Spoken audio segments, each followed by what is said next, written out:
دل سخت ہوتے ہیں گناہوں کی وجہ سے، تو اس سارے اعضاء انسان کے سر سے لے کے پاؤں تک اس کے اعضاء و جوارح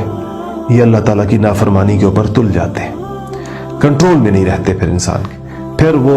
دماغ اگر سب سے اوپر ہے تو آپ دماغ سے شروع کریں اور پاؤں کے تک جائیں، تو یہ سارے اعضاء اب اس فاسد دل کے کنٹرول میں،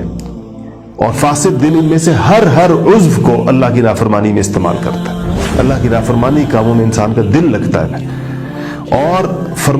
فرما برداری اور اطاعت اور نیکی کے کاموں سے انسان کو وحشت ہوتی ہے، حتیٰ کہ ایسی کیفیت ہو جاتی ہے کہ انسان کو نیک لوگ برے لگنے لگ جاتے ہیں، نیکوں کی صحبت سے اس کو ایسی وحشت ہوتی ہے کہ اس کا بھاگنے کا دل چاہتا ہے وہاں سے، نیکی کے کاموں کی طرف اس کی رغبت نہیں ہوتی، حتیٰ کہ خود تو درکنار کسی اور کو نیکی کے کام کرتے ہوئے دیکھیں اس پر بھی انسان چین بجبی ہوتا ہے، اس پر بھی اعتراضات کرتا ہے۔ آپ نے نہیں دیکھے ایسے لوگ کتنے؟ خود تو توفیق سرے سے نہیں ہے، دل پر مہر لگی ہوئی ہے، کسی اور کو نیکی کرتے ہوئے دیکھیں تو ان کو تن بدن میں آگ لگ جائے گی، اور اس پہ اعتراضات کرنا، اس کی نیت پر حملے کرنا، اس کے اعمال کو اکارت ظاہر کرنا کہ اس سے کچھ بھی نہیں ہوگا۔ منافقین کا یہ رویہ ہوتا تھا۔